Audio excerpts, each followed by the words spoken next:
was probably 2016. At the time, I was hanging out with one of my friends who was a military member. I was living in Germany, and me and my ex-husband were stationed there because he was ex-Air Force, or he was in the Air Force now. He's not in the Air Force anymore. Anyways, so I was living in Germany, and he basically, long story short, cheated on me, and that was the straw that broke the camel's back. Okay, I already knew that there were issues and complications in the relationship, but that was the moment whenever I was like, okay, I have to move on with my life because I have too much ahead of me to be with somebody this early on into our, marriage together, who is unfaithful. So I moved to the States, and my friend who was in the military as well, I think she still is actually, she introduced me to Maria Gentle Whispering ASMR. Now that was my first exposure to ASMR, and I remember just freaking out because it was extremely sensory overload. I could feel the tingles.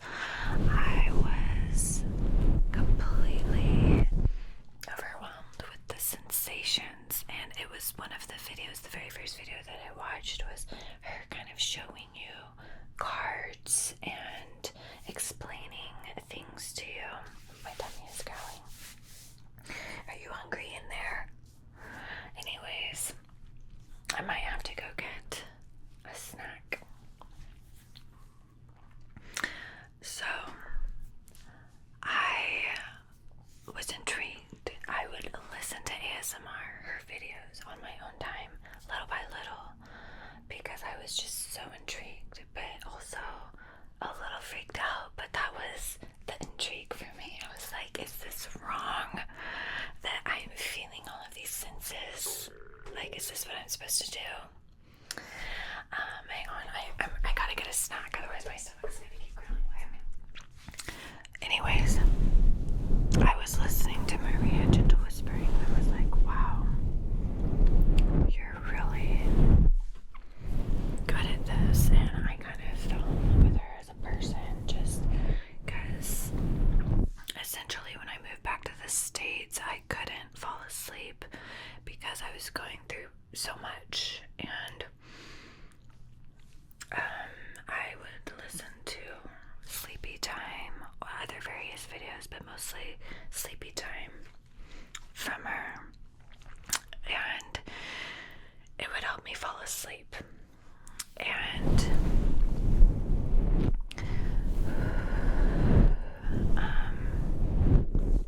alright, so fast forward 3 or 4 months, I started realizing, oh wow, I feel like I could probably create ASMR. I started getting creative with it mentally, realizing little things in my everyday life that was very ASMR. You know what I'm saying? So I created my YouTube channel. That was the beginning of 2017, I believe. Alright, we're at a stopping point in this story. Now I want to show you one of my favorite tricks. First, I'm just going to spray my plate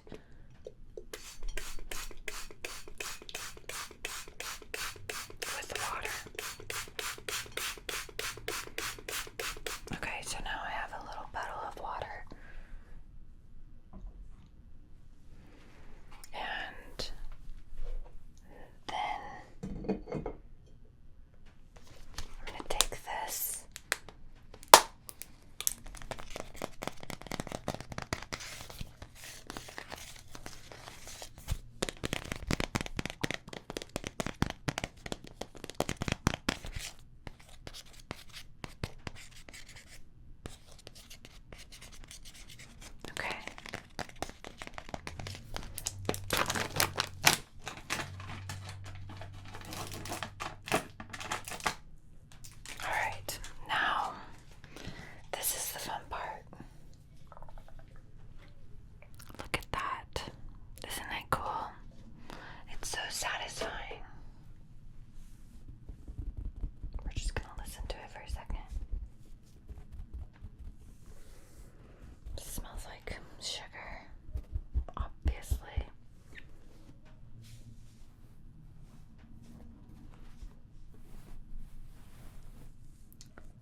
stomach, you know.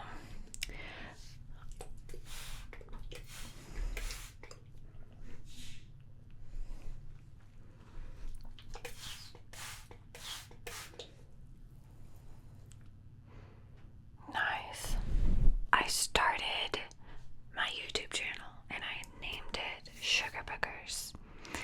First it was Sugar Boogers ASMR because at the same time I started an Instagram account where I did honestly stuff like what I just showed you, only zoomed in on the object and I wasn't really in the frame. And so I was thinking, okay, to keep consistent with branding, I should name my YouTube channel Sugar Boogers. And I created my very first ASMR video. I remember it was upstairs in my parents' house. I was living with them at the time. And I just did like a makeup ASMR role play thing. It was vertical. I specifically remember that, even though it was for YouTube. So after I posted the video, I didn't think about it, and then I opened it a week later and there was about 500 views on it.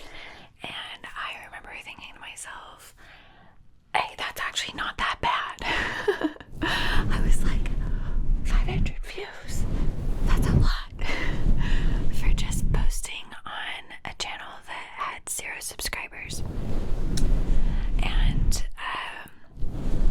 so I continued to make videos for YouTube, and I would record on my parents'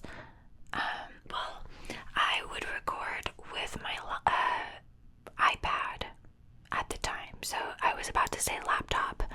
It wasn't a laptop. I recorded all of my ASMR videos on my iPad. And I kept putting myself out there, and I would watch my videos. I specifically remember and thinking, oh my gosh, I look terrible. Like, I hate everything. I hate the way I look, my face, my makeup. I just cringe. How do people do this? And that's whenever I started thinking, okay, well, if I'm gonna put myself out there on YouTube, I gotta look my best. Because if there are gonna be all these people, and not just all these people, me looking at myself afterward, I want to present as the best version of myself. And so I started trying to level up my appearance more, I guess. And around that same time, I also was starting to realize, okay, I need to do art with ASMR. I think it was kind of a light bulb moment for me, because I realized that art was my passion really early on in life, and I also realized that that was something I could put with my art. Now, at the same time of starting my YouTube channel, I was going to art school, and I had painting deadlines for art projects. And so, and I wasn't able to record on campus because I had roommates, and so I would live on campus 4 days out of the week, and then drive an hour to my parents' house and live at my parents' house 3 days a week. Thursday, Friday, Saturday, I don't know, 3 or 4 days a week, and record ASMR content. And I realized, oh, I need to get these painting deadlines met. Like, I need to do art homework as well as record ASMR. And so I would mesh that together and record myself working on my painting projects. Pink is one of my favorite colors, and it's kind of got this texture.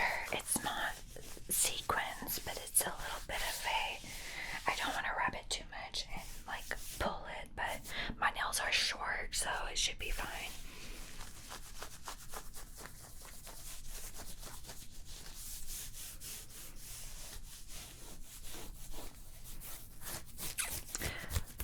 So I realized, like, okay, I can get my paintings done for art school while I'm recording for YouTube. So around probably, I don't know, maybe a year or so after I started my YouTube channel, I had maybe 9,000 followers or subscribers, whatever. And I,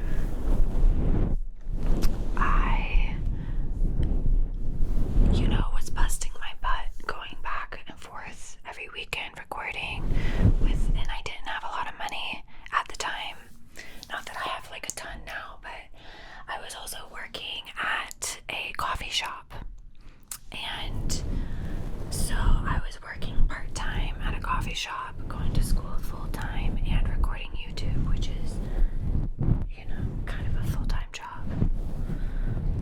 And I think one of my goals was to just quit the coffee shop job. Basically, I was like, okay, I like coffee, obviously, but I don't want to work at a coffee shop for the rest of my life. And I knew I had talent, and I was made for more than just coffee, okay? And I was going through my divorce too, which was an 18-month-long divorce because there was money involved. So thankfully no children. I let him have the dog. I have a new dog now. Yeah, I was going through all that and I just envisioned a better future for myself, right? So, I would record a bunch and then take down videos because I hated them, which, I still do that, but and some of them, I think around that time I would get 1,000 to 3,000 views, sometimes 10, 12,000 views if it was like a big video. And so yeah, I was going to school, hustling, all of that. And VidCon reached out to me. Oh my gosh. I live in a condo, so there's neighbors upstairs being loud. And they were like, one of the representatives reached out to me, told me they liked my content, and invited me to VidCon. And I had less than 10,000 subscribers at this time. And they wanted me to be a panelist. It was the first time that they were featuring ASMR. And they also wanted me to speak about like niche. I was on a few different panels. And trust me, around this time, I was like, why did you invite me to VidCon? Like, I am a nobody. Nobody likes me in this YouTube world because I was comparing myself to all these big people. And anyways, I was a little overwhelmed at that moment, and I hired a manager that my mom knew personally, and we went to VidCon, and I bought buttons, I bought merch, all of this stuff, and basically got probably $5,000 into debt, hoping it was going to be this big payoff whenever I got there, but there wasn't any payoff. But the experience while I was there was obviously really cool. I was a panelist with Vivi Fox and Maria Gentle Whispering, who, as you know, was and is the first ASMR artist I ever listened to. And I was like, how is this humanly possible that I'm on panel with like these massive ASMR girls and I'm literally nobody? But I know that I was at that time selling my artwork online like I do now through the painting videos, and I don't know, one of the representatives just liked the fact that I was also a small channel, and relatively still am, but I was really small and still kind of making it in my own right, which I think a lot of people can relate to. You don't need to be this massive YouTube star to make it, you know what I'm saying? So I think they wanted to use me as like the little example of that. Where was I? Oh yeah, going to VidCon. It gave me vision of what was possible. I at the time probably had 30,000, less than 30,000 Instagram followers on my satisfying Instagram account, Sugar Boogers, and no TikTok, because TikTok wasn't alive at that point. Anyways, I saw other YouTube celebrities at VidCon like JoJo and Manny MUA. Those were the two that stood out to me. But the other people that I connected with were just cool people that I never heard of. I got to go to like some cool exclusive parties that obviously made me feel amazing. I was like, I don't know if I'll ever get to experience this level of fame ever again. And it wasn't like at the parties people were coming to me or anything, but I felt like they were super exclusive. They had oxygen bars and masseuses there and live entertainment, and it was really cool. I mean, 2 stories of bars and just really good networking, honestly.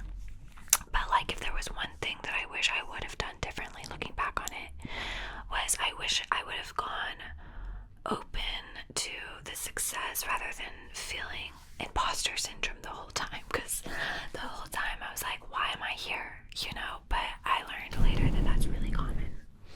Alright, we're gonna do some triggers. We're gonna do this jar, and then we'll pick up the YouTube journey story.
So every time I do these types of videos, I like to add the collarbone tapping.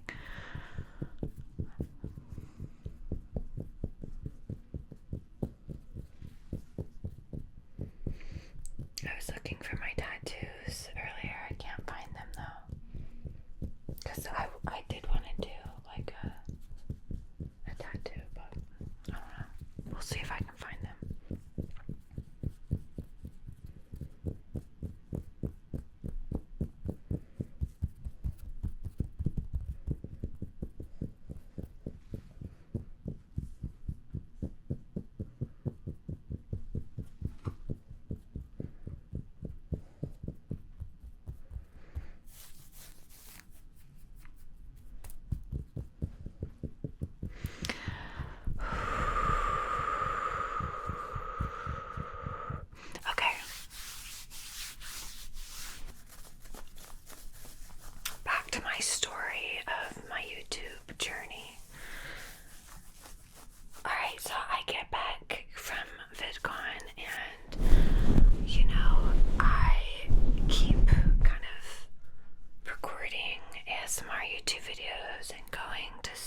channel that I got my first semi-viral video. It's now sitting at 2 million views. But at that time, I saw that as a sign to keep going, because when I got back from VidCon, I was like, now what? You know, I was still working at my part-time job. You know, I was still going to school, recording for YouTube, but not making enough money to really do anything, and living at my parents' house. And again, I was also balancing recording content for Instagram, which I had in my mind, oh, Instagram is gonna, you know, everyone's like, build your Instagram, blah, blah, blah, blah, blah. So I was doing that as well. But I focused on the satisfying content rather than like maybe more traditional content at the time. So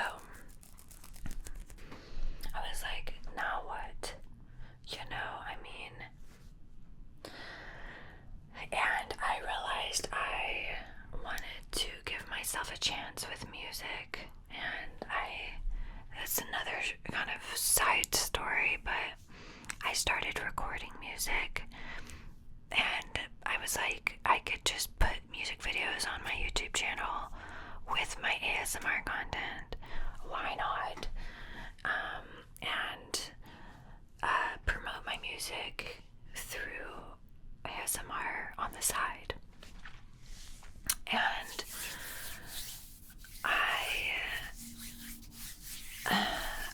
okay, so around this time, I was dating somebody in New York. I'm in Massachusetts, okay? And he and I were not really doing well.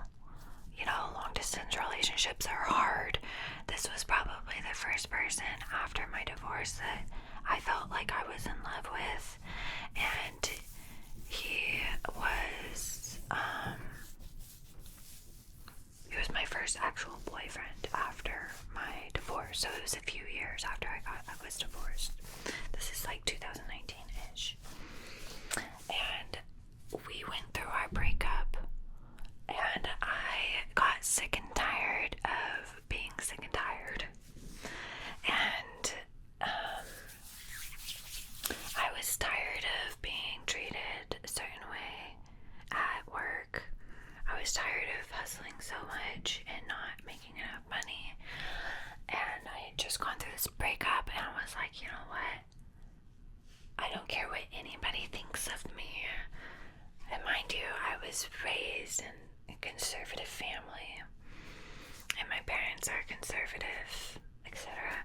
I was like, I'm gonna start my exclusive platform content. And I was making enough money to quit my job, and it was like a surge of money came in.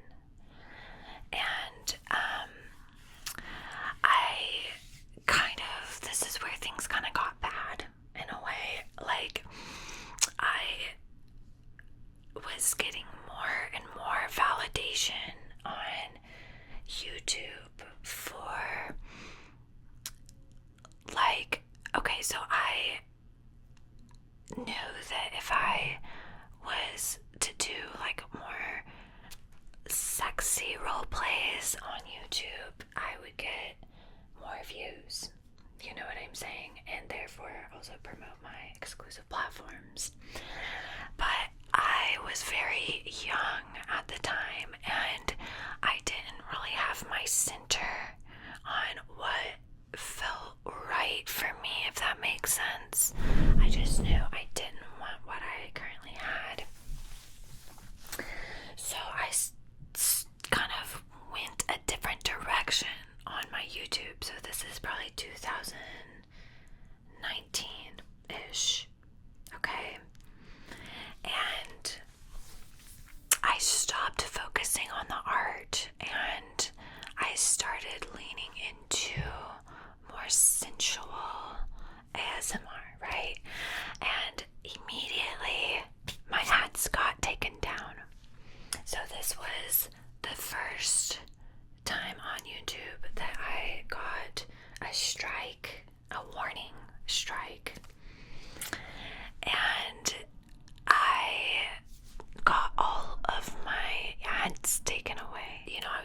pictures just at my house and never really doing anything that I felt was bad, you know, just things that were within my comfort zone. But I was pushing myself more than I was mentally able to handle in terms of content creation.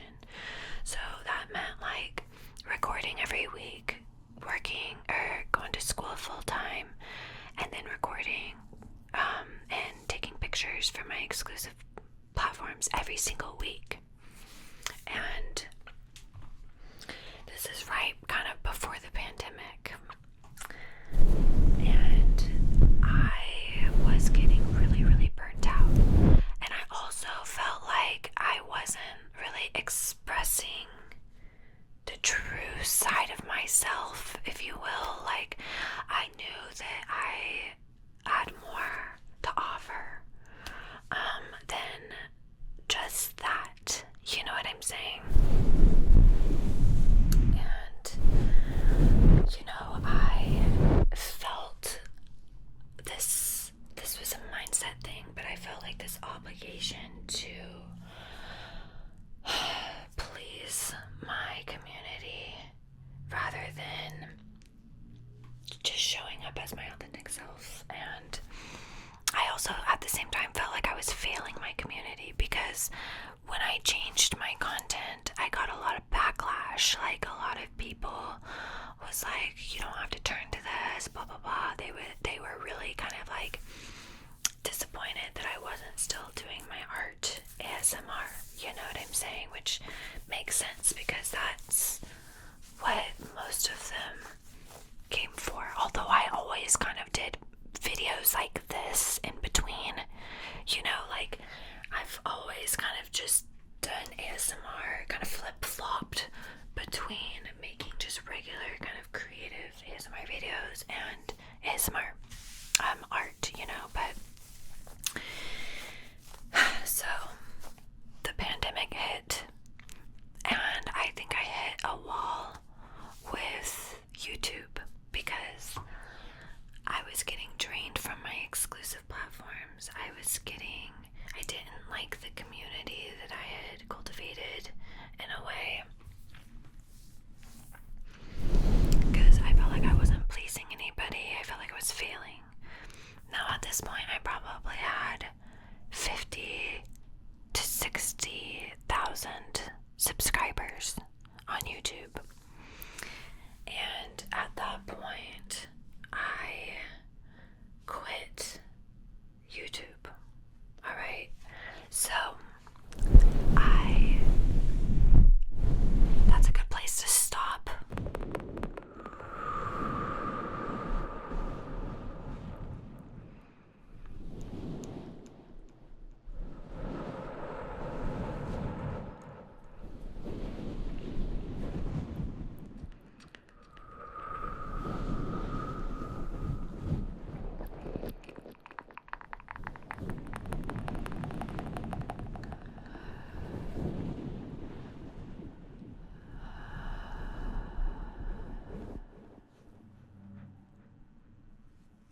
just gonna let it fall.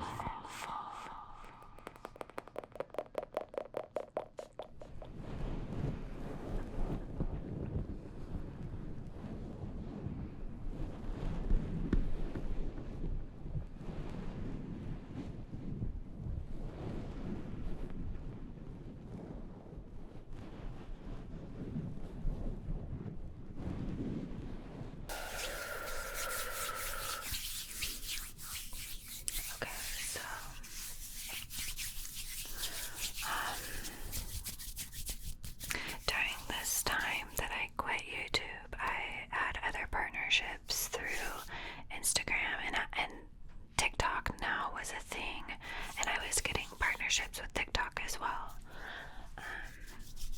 and selling my art when I could, but I wasn't in a super steady financial position after I quit YouTube, and shortly after I quit my exclusive platforms as well. But essentially at that point I didn't know where my boundaries were, in the sense that I wasn't creating content that I actually genuinely was proud of, that I liked, and I felt like I owed people something for being there, and therefore felt this never ending pressure to be more, do more, show more, and that was draining for me. I didn't like that, and I felt like it was kind of my community that I on YouTube had kind of shifted. I didn't know who they were, and I didn't know who I was, and I wasn't mentally prepared for all the hate and the criticism that I was getting. That was the other thing, is I would get a lot of hate and criticism, and I still do, but at that time I did not know how to mentally rationalize. Like, I didn't have a thick skin at all, and it really hurt me. It really did. People would, say all kinds of things, and they still do, but more so than I think than now, or maybe I just don't notice or care now. Anyway, so the hate in combination with not getting getting my ads taken off, in combination of not really knowing who I was on the internet anymore. Like, I was clapping back at the hate rather than staying centered, and it would create more hate, like, oh, you need to learn how to take criticism, and it was just too much for me, okay? And honestly, around this time, not to bring in another element, but I thought that there was a chance that I was on the spectrum, but nobody validated me whenever I said that. So I kept it a secret for years, 4 or 5 years, and that was also wearing at me, like, just masking, trying to be a version of myself that I didn't feel like that was true to me. Okay, so I also met, in 2020, I met my current partner, who changed the course of everything for me. He was like, okay, well, if you're not enjoying doing this, how about you start Twitch? Twitch. So I took a big break from YouTube, and in 2020-ish, I started painting on Twitch, and I started doing ASMR on Twitch. Yeah. And it kind of informed. Okay, so I really hustled on Twitch whenever I first started, and I had to learn a lot, which is a whole other story.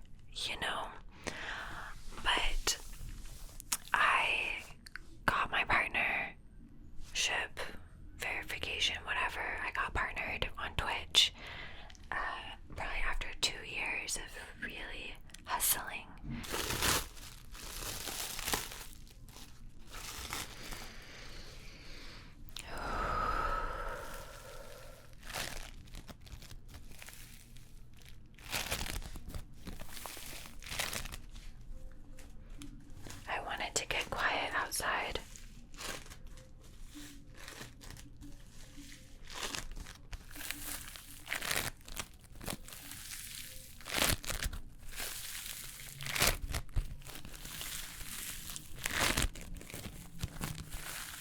It's okay, it'll pass.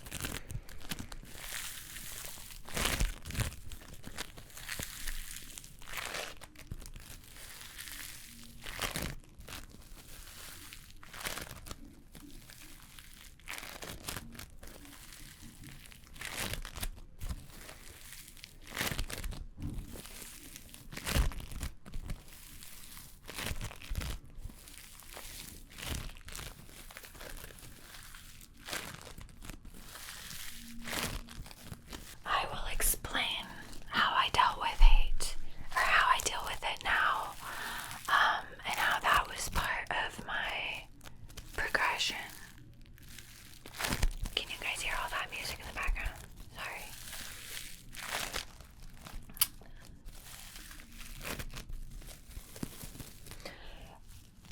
Alright, so eventually, in terms of the hate, I was gonna wait to explain that for later on, but essentially what I do is I now realize that even if whatever it is that someone says is true, I know I'm still worthy of love. And I think knowing that on a deep and hardcore fundamental level changed it for me, because people would say and do say things that they think are gonna hurt me now, and it can't hurt me because I know that I'm still worthy of love, even if what they're saying is true, which is probably not, but like, it wouldn't hurt you if you didn't think on some fundamental level what they're saying is true. So you have to wonder, why is this hurting me? Okay, it's because I think that there's some truth to that. And if there's truth to that, what is it about that bothers me? And on a core level, usually it's that we are afraid that if that's true about us, that we are unworthy of love. And you know, people saying that I am, you know, say if they said you're a slut, I would know, okay, that's not true. But even if it was, are you saying that sluts aren't worthy of love? Because I think that they are. I think that everybody's worthy of love, no matter what. Like if somebody said, oh, you look ugly with your nose ring, which they say that a lot, I just think, you know what, even if I do, I'm still worthy of love. Oh my gosh, my nose.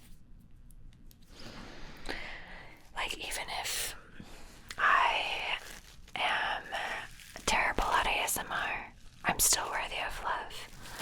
Even if I'm super cringe, I'm still worthy of love, whatever it is. So, knowing that on a fundamental level, that there is nothing that makes me unworthy of love, because that's one of my core values of how I treat humanity. So if I treat others that way, if I think that every single human is worthy of love, and even if they're not worthy of it, love can and will change hearts and humanity. So even if somebody doesn't deserve love, showing them love can actually change who they are for the better. That doesn't mean that you have to go be all like stomped all over, okay? That doesn't mean you have to sacrifice your boundaries or anything, but sometimes we are put in positions where we have to show people love that we don't feel are worthy of that. But if you do show them love, you might see that they will change on a fundamental level. So I think I just realized that I'm a human and I deserve love, even if I get hate comments, even if those comments are real, even if they're mean, and even if I believe they're true, even if they're not true, I'm still worthy of love, okay?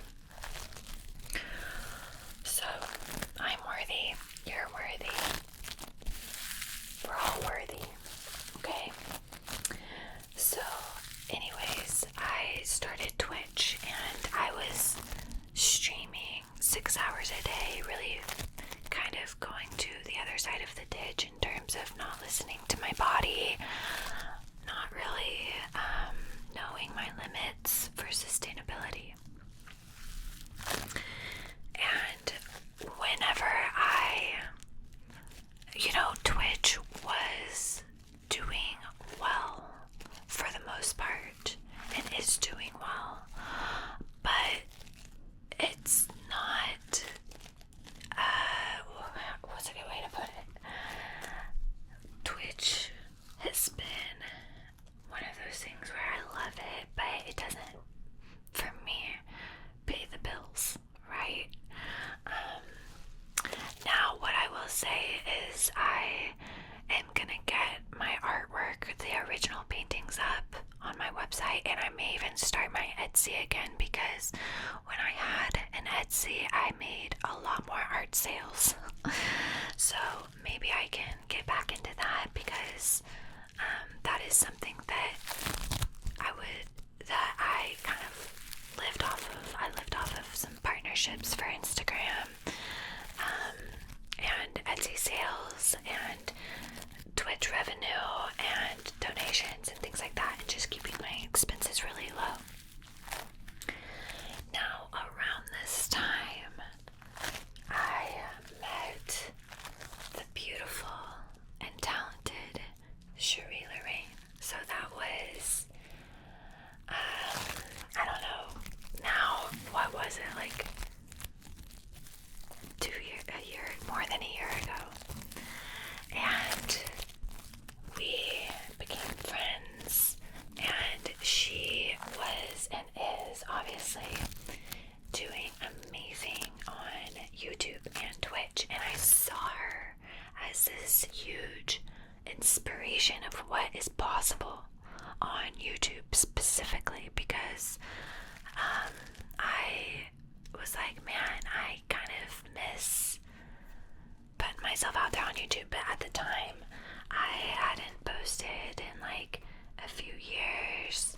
I may post every now and then, and that's kind of also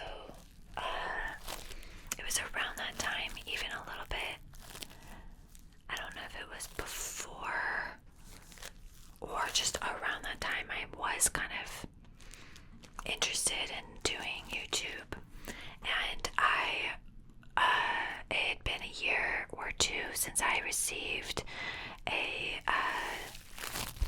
warning on my YouTube channel, and I was eligible to reapply for partnership on YouTube, to reapply for ad revenue. But in order to do that, I would have to totally clean up my YouTube channel. So I went into my YouTube and deleted all of the videos that I knew YouTube didn't deem eligible for ad revenue.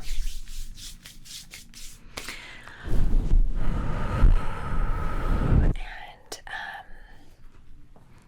I went in, I deleted everything. I have another visual trigger that I think I want to show you guys. I think you'll like it. And YouTube gave me my ads back. Oops. I'm actually going to turn this off.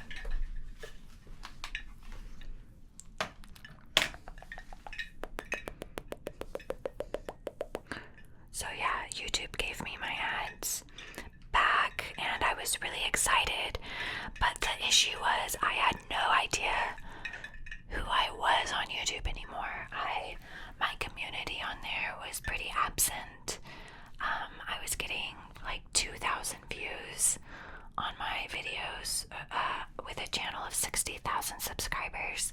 So if you know anything about analytics, like, it's okay if that happens occasionally, because the algorithm can be weird. Like, I still have videos that kind of flop a little bit, but it was like I wasn't able to re-engage my audience.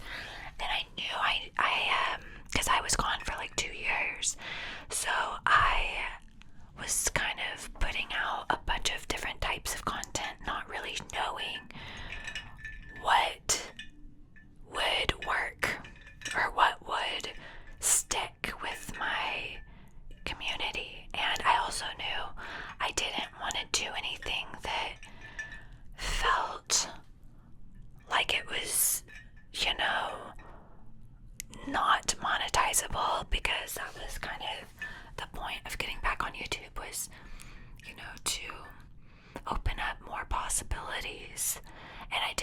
just go back to the same problem I had before, you know?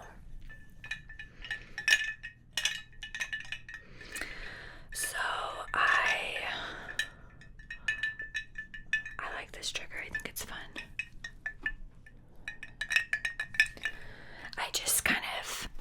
I tried different things, and I started basically recording while streaming around that time, and I kind of was like studying my own YouTube channel as well as studying other YouTube channels, trying to figure out how to actually have a thriving YouTube channel, because I felt like although I had all these subscribers, everybody was just quiet, and I was having a hard time re-engaging my audience after being gone for so long. And, you know, I saw a little bit of increase in viewership and subscribers, but it wasn't consistent at all. And,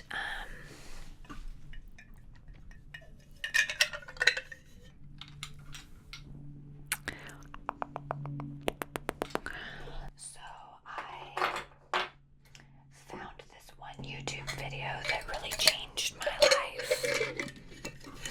And it basically was like, if you want, oh shoot. He was like, if you want a better YouTube channel, if you want more views, you have to make better YouTube videos. And I was like, oh shoot, that's like really hard advice. I think this light is blinking, like it's not really working anymore. I was like, that's advice that, I was like, that's actually really good advice. I just need to make my videos better.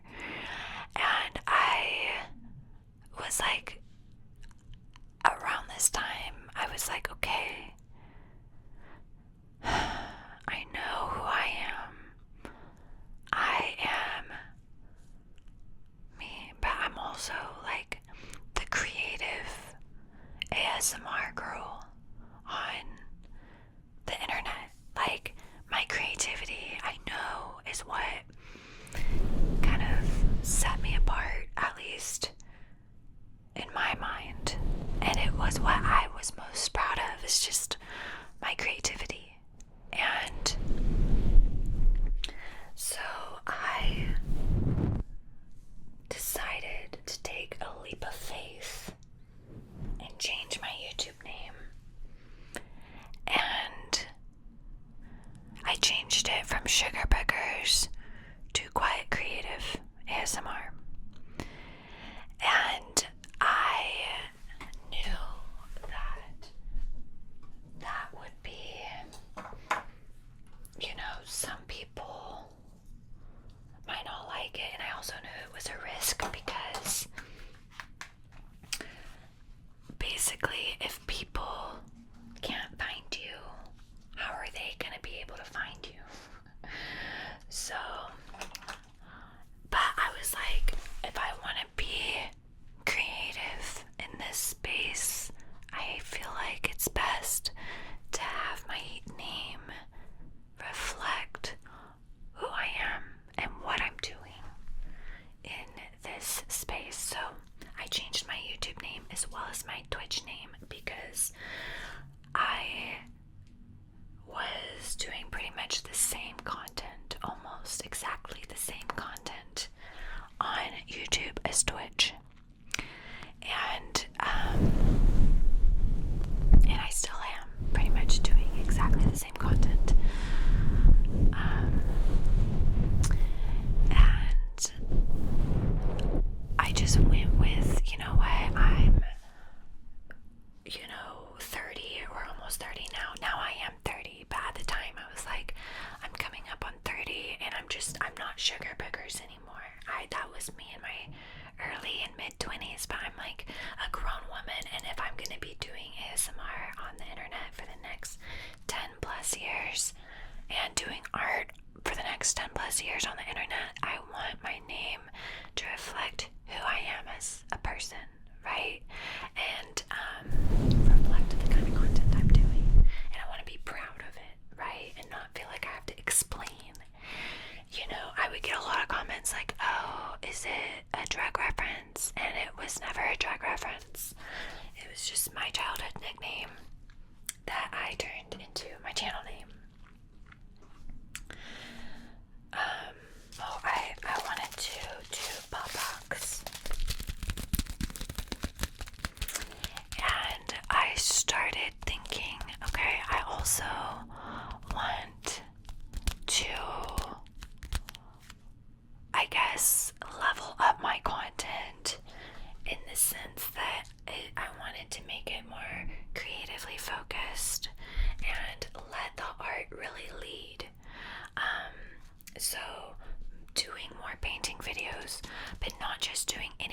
have the art be the center and the focus, and also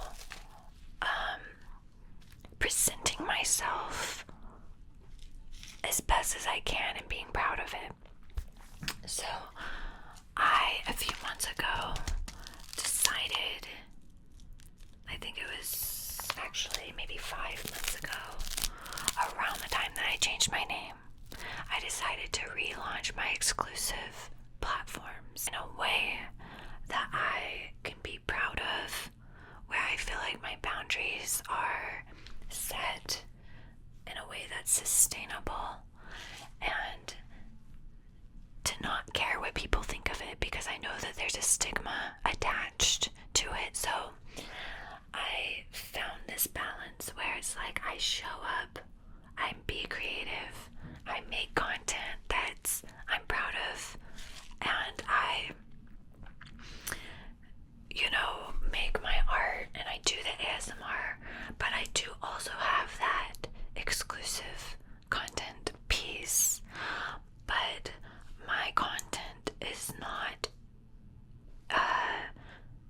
trying to promote it in any way. Like, the content that I do is perfectly like the content on the internet, but specifically Twitch and YouTube.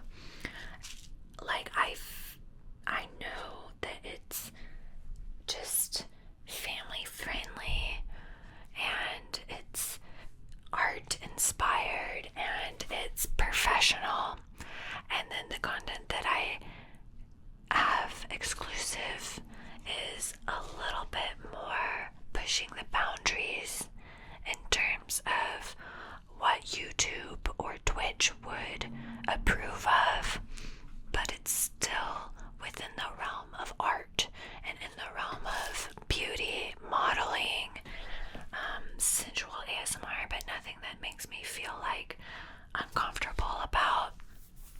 And yeah, if I'm honest with you, I do get messages that I don't like, but I don't respond to those messages.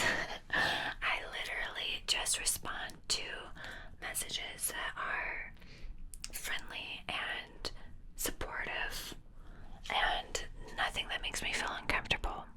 So I feel really glad that I have that put in place, because I'm making enough money to keep my head above the water, at least, and to even save. And I feel good about what I'm putting out there, even if some people may not understand it. That's okay. And I get the best of both worlds, because my YouTube is monetized and I love creating. And the other thing is, I found a rhythm that works for me more. I'm not trying to post every week. Now, a lot of YouTubers post every week or a few times a week on YouTube. I can't do that. Not sustainably. I could do that for a time, but eventually I'll crash and burn. So I'm now posting on YouTube maybe twice a month, every other week. But on Twitch, what I'm doing is recording all of the content that I post on YouTube, and even more, because what I do is I'll record, I'll stream my painting process, which could be cumulatively 10 hours, and then I'll create a YouTube video from that process and put it on YouTube. So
show up and record and do streaming and stuff, and that's been a key factor for my success.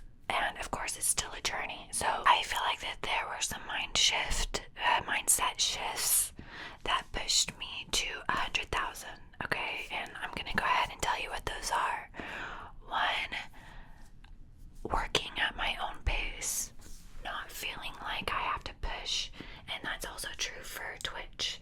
I haven't been streaming as much on Twitch because I quite frankly don't think that I can stream as much as most streamers stream and be a healthy version of myself. So I've had to slow down, okay?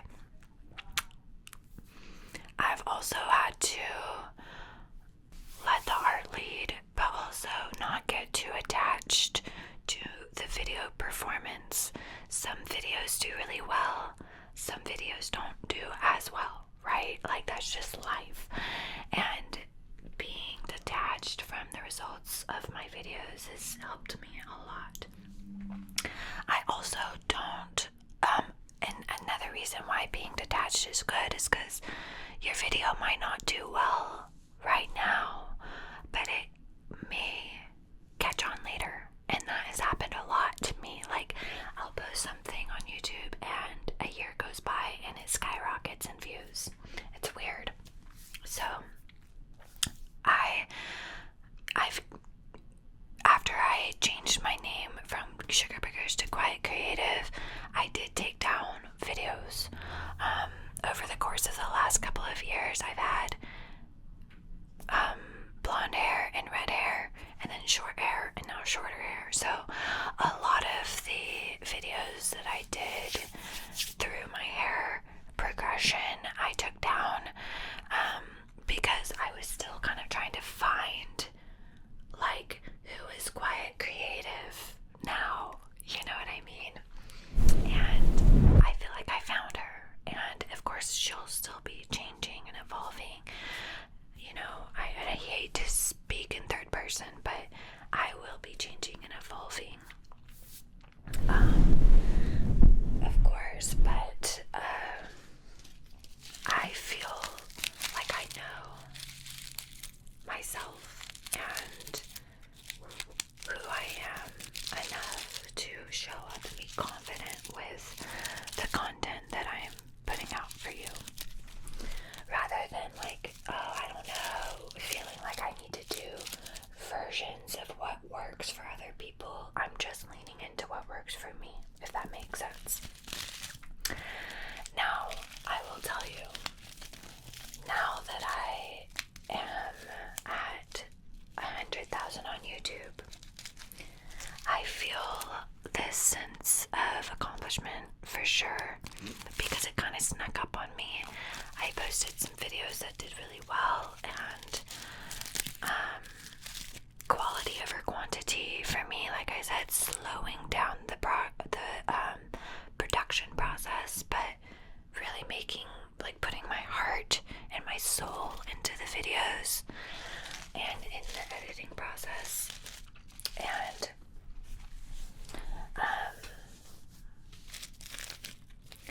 also just, slowing down, being proud of it. Of course, learning as I go still, but now that I'm here at this milestone, I realize that it's really a never-ending journey being a content creator. You hit one milestone and there's automatically another milestone that you might be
impossible to fix in a painting or drawing.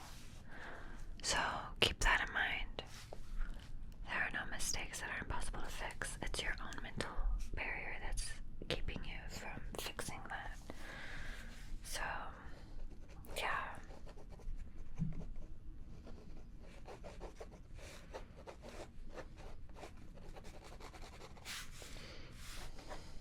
Keep that in mind when you're making your work, because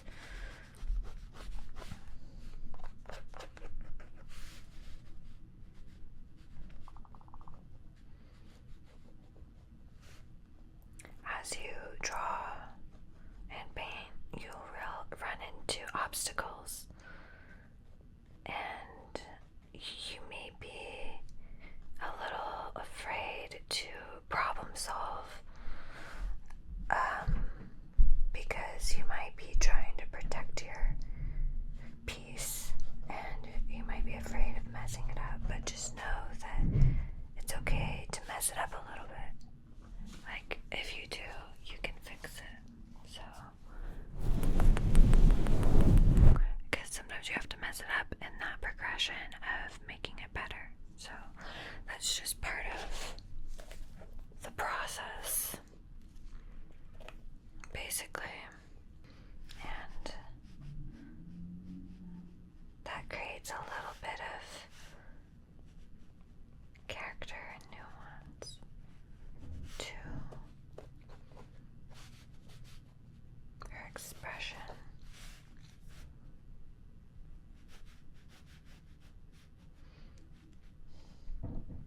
You actually can layer up watercolor in the sense that you can cover up your mistakes with watercolor, but you just have to be open to layering it, letting it dry, and then, fixing it, I suppose. It's a good way to put it.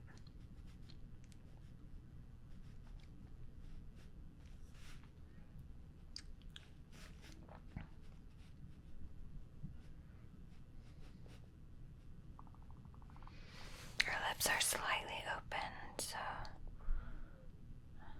just making sure I have it somewhat placed in the correct spot.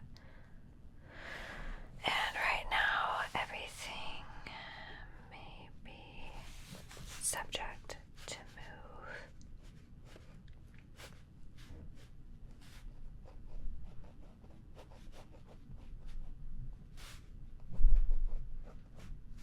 In the beginning stages, you have to be open to shifting and moving everything in the drawing. As you figure it out within the painting,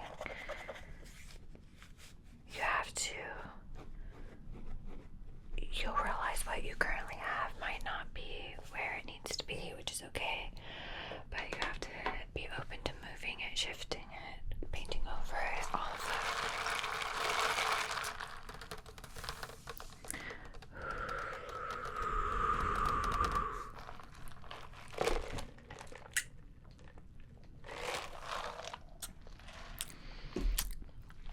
This is really good. It's I'm trying to think of what it's called. It's like the brown sugar iced oat latte or oat shaken espresso. So yeah, it's really good. Alright. I have a new painting watercolor palette, which I love. I'm so excited. I've used it once, or a few times probably, but isn't it pretty? And it's easy and ready to go. Alright, I'm just gonna go ahead and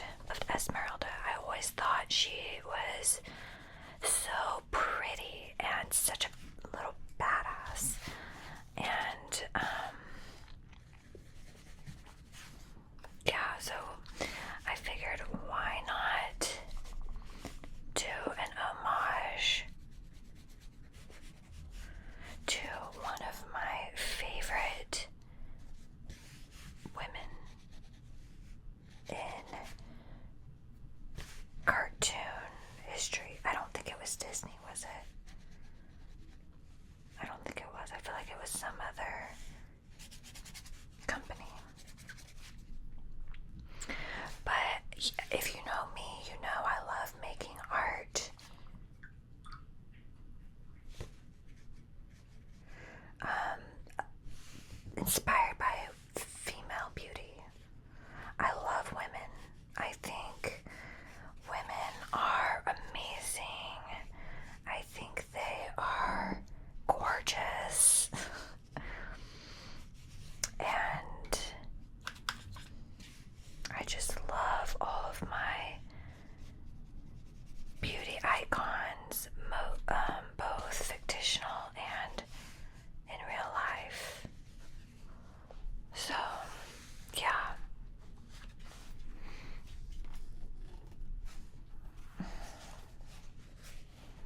Can you see it? I hope so.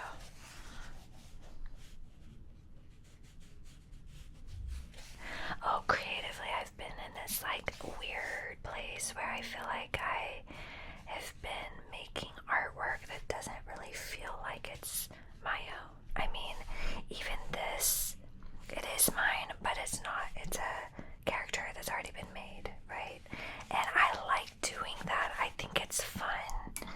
And in a way, I feel guilty for liking to do that, but also I know I can do more than that. Like, there's more in me than just painting replicas of other people's art. So, in the coming future, in the next few weeks or months, you may realize or notice that I might be hopping back and forth between more imagination-based art or using references that I create myself, and also using, and taking inspiration from, I don't know, public figures or whatever, because, yeah, oh shoot, I need to wait till her skin like fully dries before I do the lips and the shading. Alright, I'm gonna do the hair now.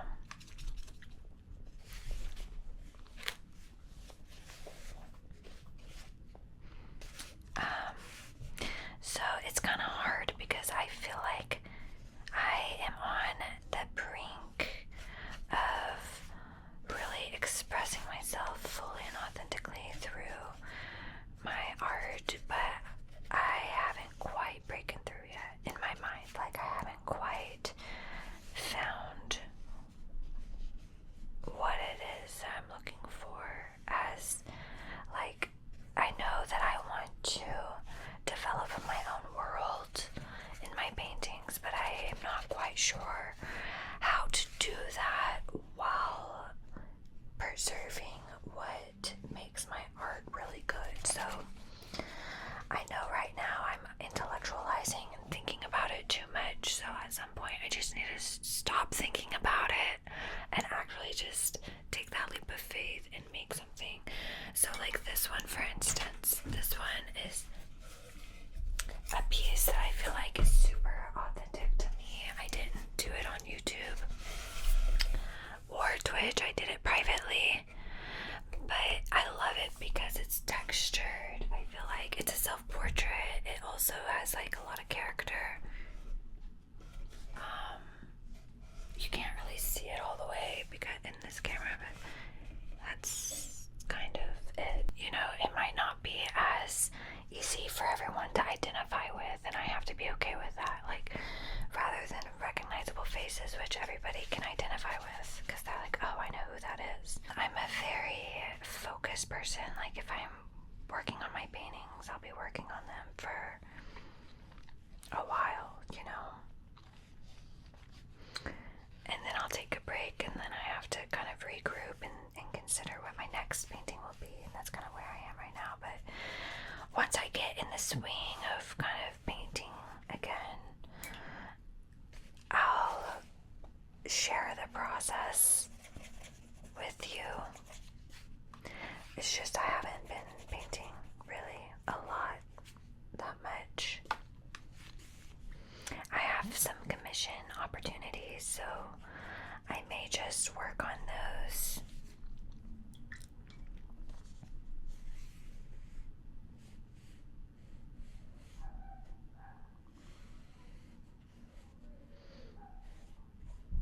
But I also want to really make space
like shit, but you just have to keep going. You just have to keep going. That's basically the bottom line. Just keep working on it, develop it, change it, paint over it. If you keep going and keep working on it, I bet you'll be able to fix it, make it look right, but you can't stop too soon. That's the hard part.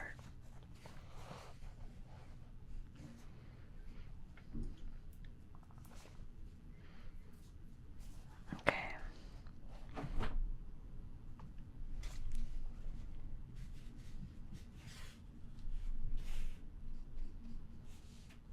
See how you can paint over what you already have and just totally change it or enhance it, correct it, whatever it is. And there, it's still too wet for me to draw an eyebrow.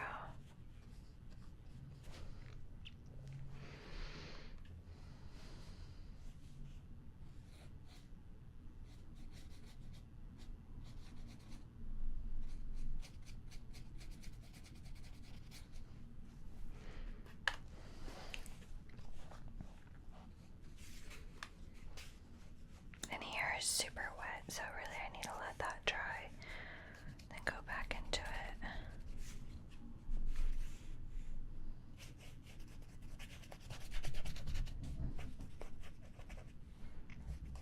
I'm running out of pages in this sketchbook, which is kind of sad for me because I've had it for years now. I have lots of cool drawings in there too. Right now she kind of looks like the Roger Rabbit girl, but it's because her eyes don't have the depth it needs at the moment. And her lips are a little too bright.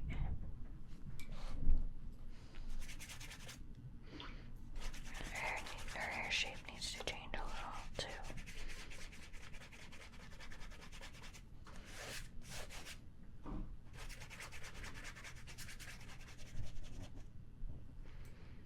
I'm just blending it out so I can recreate the shape, basically.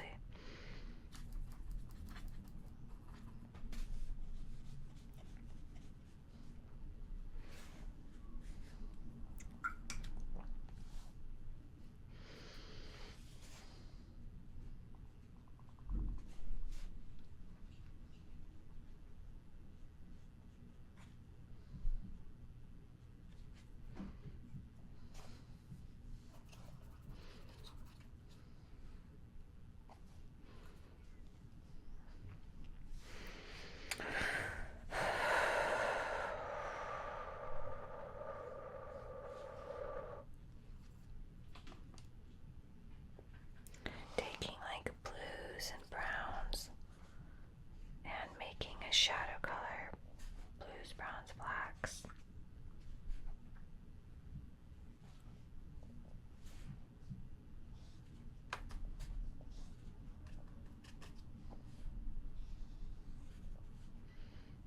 Okay, her eyebrows are more like up there.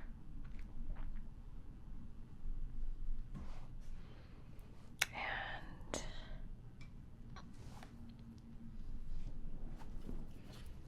she has, her makeup is really sultry, so I have to make sure that I get it right, you know.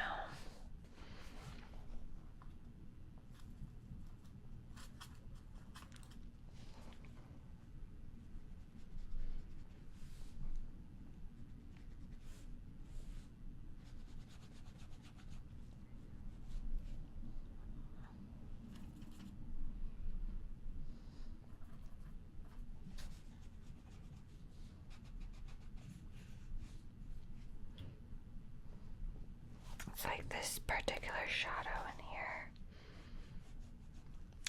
is a little bit harder than I thought it would be to actually paint. One of the reasons why I like small drawings, because no matter what you paint or draw, it's gonna be kind of hard-ish to do, even if it's a simple cartoon. But if it's small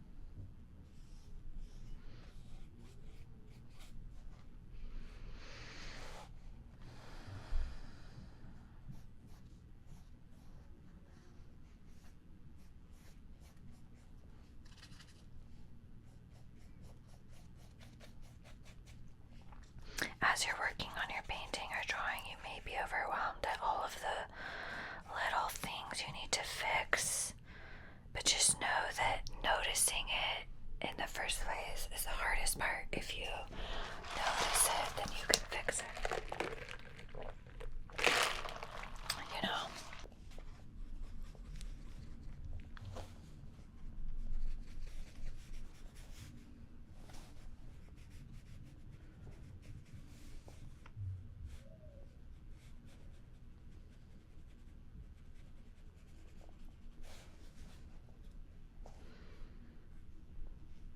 Okay, just adding some little details in the face and here and there. Do you see how painting over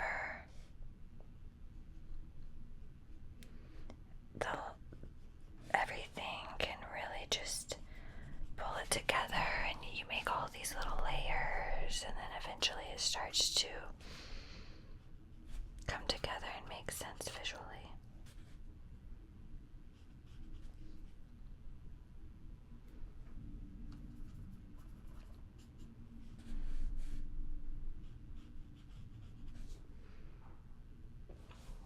I do want to work on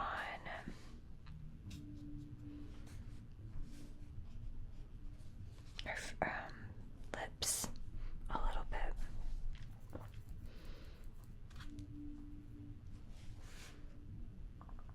Shading them. Using less water so I have more control over the paint. The more water you use, the more likely it will run everywhere.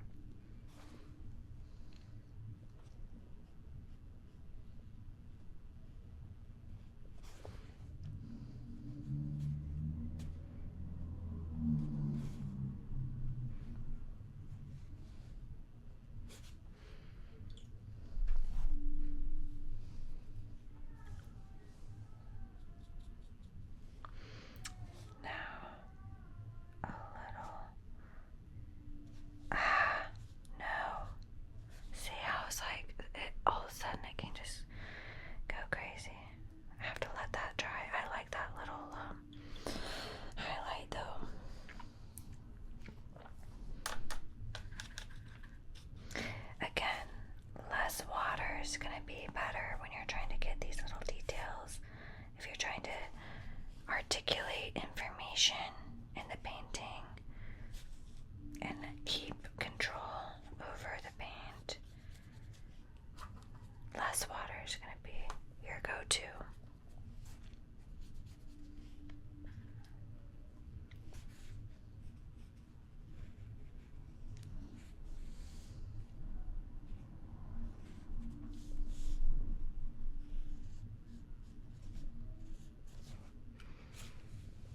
It's coming along finally.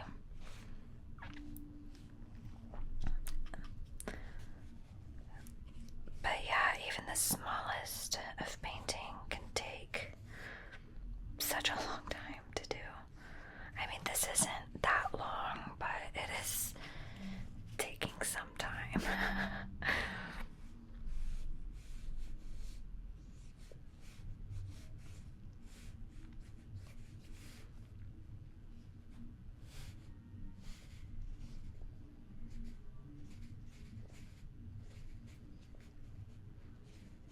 But there's really not much else I would rather do than make art, to be honest. So I'm not afraid of the time commitment. I guess it's just, if there's anything I'm somewhat afraid of, it's that feeling of working really hard on your art piece and then kind of just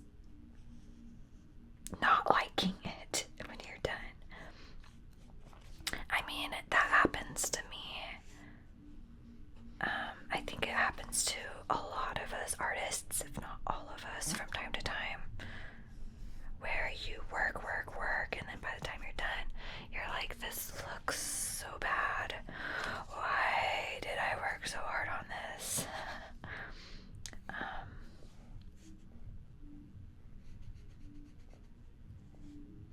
But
shading that I'm looking for.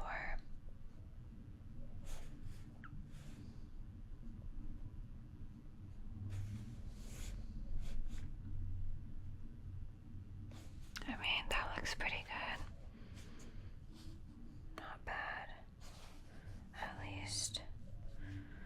Not bad at all.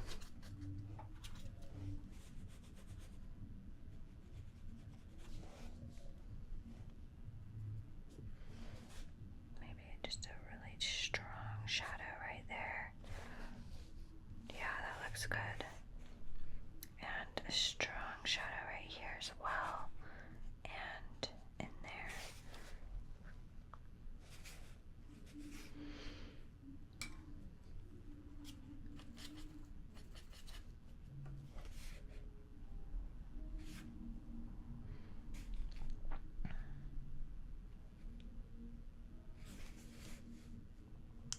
Making her eyelashes appear a bit more snatched, I suppose.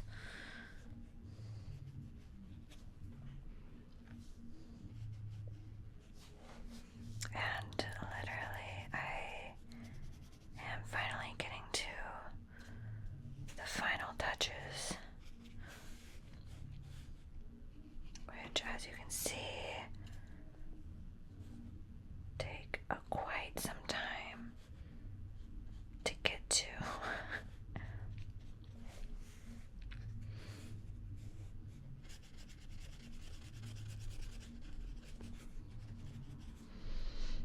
Shading her neck and her chest and her shoulder area, because of course I've been focusing on her face the whole time, but I want to make sure everything else holds up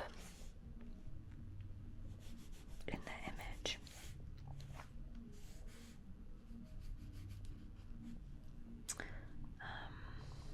Let's focus on this chin a little bit.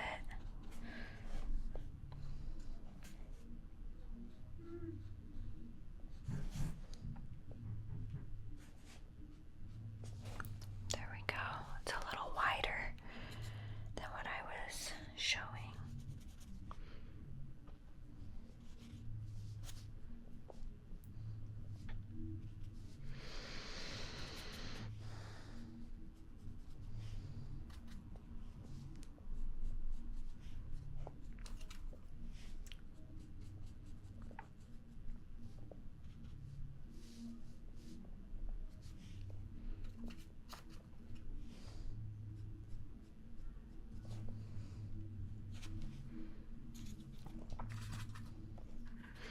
Trying to get this shadow just right.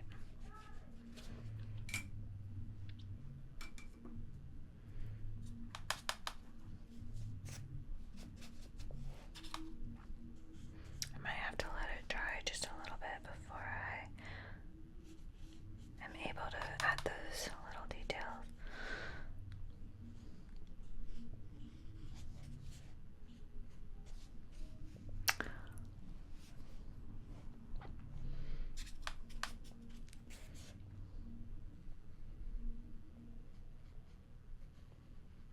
Want to make sure the earring looks right.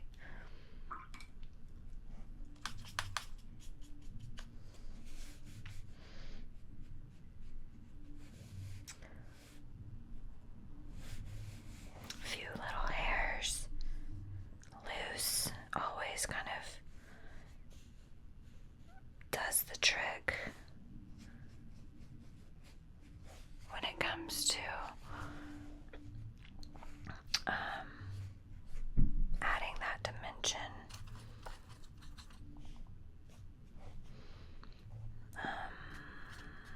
Maybe I can use gray as a nice, I don't know. I'm trying to kind of eliminate the crease of the book.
artists like you, we feel like the draw will move, and she is a dancer, street artist. That's true. She's an artist like me. I love that. I didn't think about that. The watercolor is wonderful. Oh, yay. When is my next stream? That's a good question. I really don't know. I haven't really been following I haven't been doing a schedule lately, unfortunately. So I will let you know, but it'll probably be next week. I plan on starting a painting video, and I plan on working on a painting ASMR video for YouTube, and therefore streaming the entire process here on Twitch. So yeah, I'm excited. And I like the way that this turned out. I think she looks really pretty. So thanks for being here with me while I was working on this drawing. Thanks to you for this moment. Thank you, Ninja Formaster. Very pretty, well done. Thank you so much. I appreciate it. Anyways, well, I hope you have a great weekend. Thank you so much, Senchobi. I appreciate it. I'll let you guys know whenever I come back and work on more art and ASMR. Thanks for streaming. Great to see you. Happy International Women's Day. Thank you so much, Palmatine. Thank you for being here. I hope you're well. And yeah, this was really fun. I really like this drawing / painting. And I can't wait to come back and do more ASMR art for you. If you have suggestions on what my next painting video should be, please let me know in Discord, okay? But I love you. I appreciate you.